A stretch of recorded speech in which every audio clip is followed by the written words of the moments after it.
4 na araw bago po ang State of the Nation Address ng ating Pangulo, himayin po natin ang mga naging tagumpay ng hukbong sandatahan ng Pilipinas sa nakalipas na isang taon. Paano nga ba patuloy na pinapalakas ng AFP ang depensa at serbisyo para sa bayan? Live natin mga kapanayam ang kanilang tagapagsalita, Colonel Francel Margareth Padilla. Magandang umaga, Colonel. Welcome po sa Rise and Shine Pilipinas. Good morning, Joshua, and good morning, Diane. And thank you for having the AFP here this morning. Alright. Colonel, unahin po natin ang direktiba ng ating Pangulong Ferdinand R. Marcos Jr.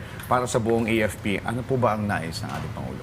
Well, basically, katatapos lang din ng command conference natin, graced by none other than our Commander-in-Chief, si President Marcos Marcos Jr. And of course, inilatag natin kung ano na yung mga gains and accomplishments ng Armed Forces of the Philippines throughout this year. And ang guidance naman ng President to sustain these gains. And ang natin dyan, ang pinaka-highlight din is yung BARM elections na paparating.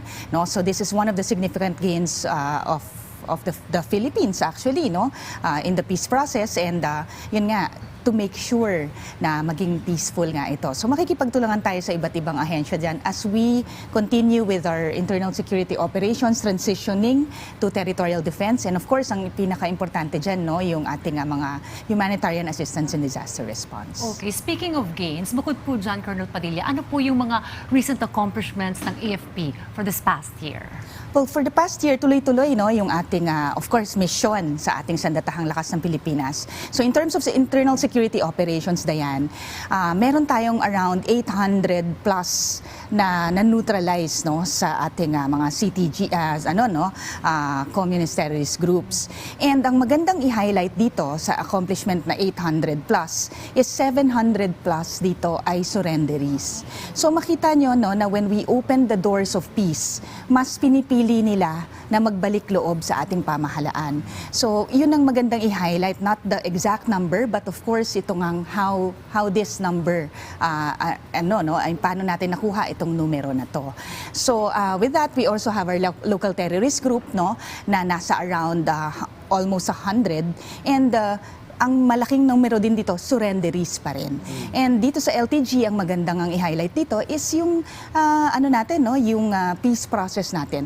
Dito daw po sa UN, nasa around 200 ang tinitignan nilang peace processes that are happening all over the world.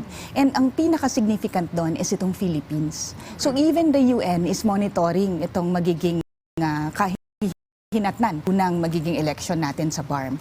And of course, as I said, yung ating humanitarian assistance and disaster response sa lahat naman ng sakuna, unang-una din po ang inyong AFP na tumutulong at patuloy mula sa pag-prepare hanggang sa actual na search and rescue operations, and of course dito sa pagbangon nitong mga lugar na ito. And ito nga, mainit-init na mga balita, yung territorial defense operations natin. So kung titingnan niyo po yung ating territorial defense operations, patuloy natin na we're holding the line. Ang ating mga AFP are deployed all over these features, maintaining itong of course making sure nandyan yung ating sovereignty and our sovereign rights are maintained, and patuloy yung paglawig ng ating alliances with like-minded nations and well-meaning nations. Nakikita nyo, napakaraming bansa ang kaisa natin dito sa usaping ito. And Colonel, paano po nakatulong yung yung suporta at legislative priorities ng kasalukuyang administrasyon pagdating naman po sa pagpapalakas ng moral, welfare at operational readiness ng ating mga sundalo? Well, una sa lahat yan, Joshua, yung modernization natin.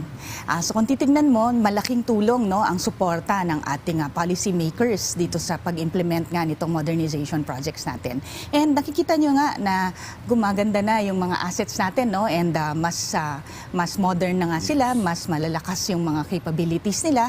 Andyan yung ating domain awareness na mga equipment, and makikita na natin na even yung alliances natin with like-minded nations and well-meaning nations na o-augment ito.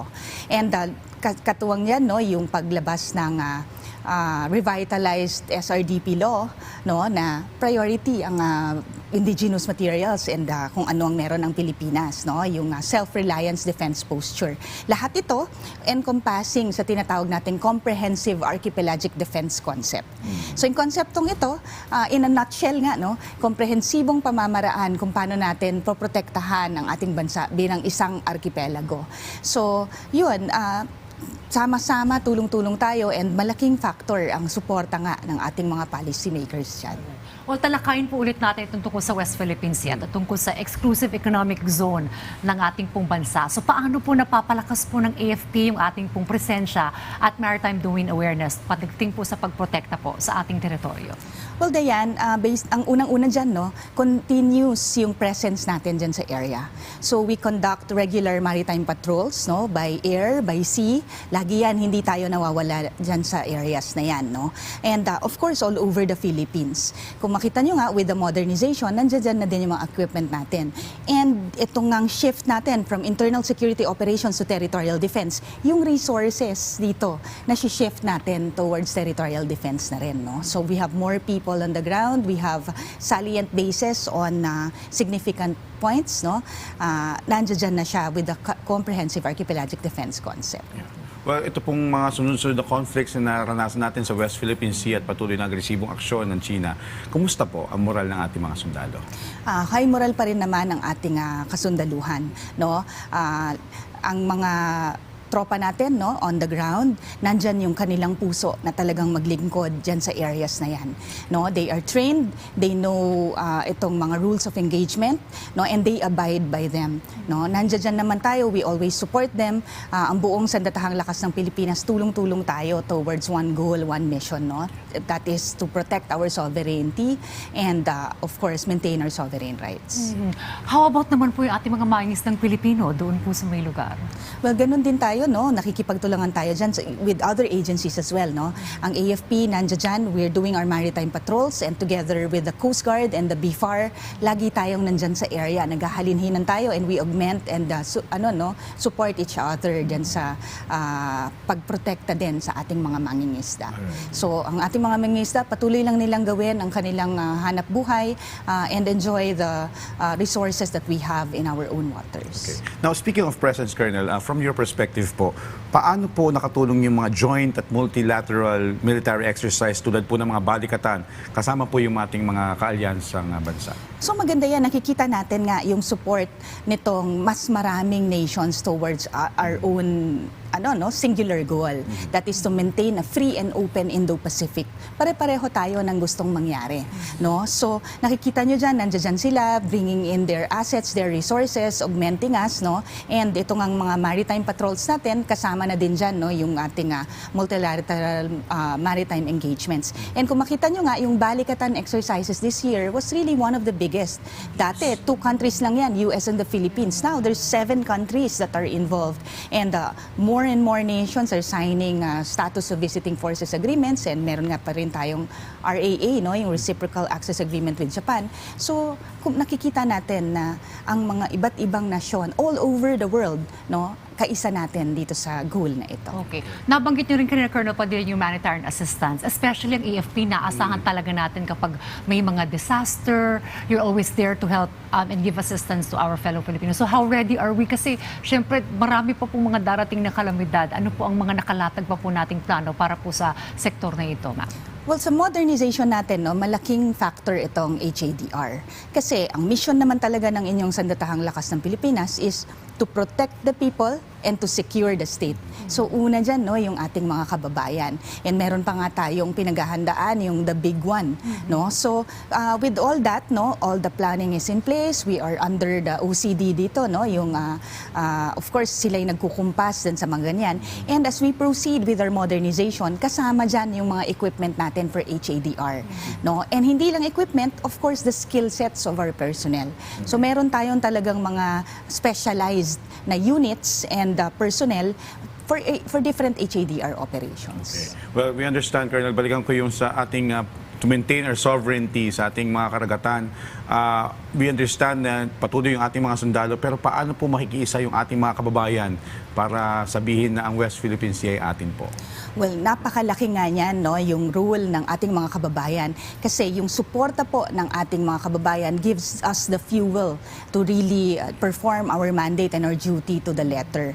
And dito sa latest survey, 83% of Filipinos, no, are very well much aware of the West Philippine Sea issue. So sana maging 100% yan as we move forward and inform our kababayans through our transparency initiatives. But in simple ways, matutulungan nila tayo, no? Yun nga, yung suporta nila, and of course, hindi lang kasi ito sa karagatan.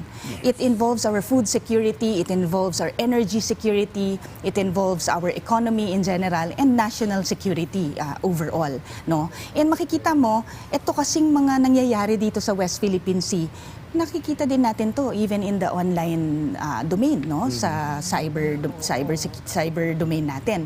And ang great online presence ng Filipinos can help us so much in spreading the word, no, to the whole world.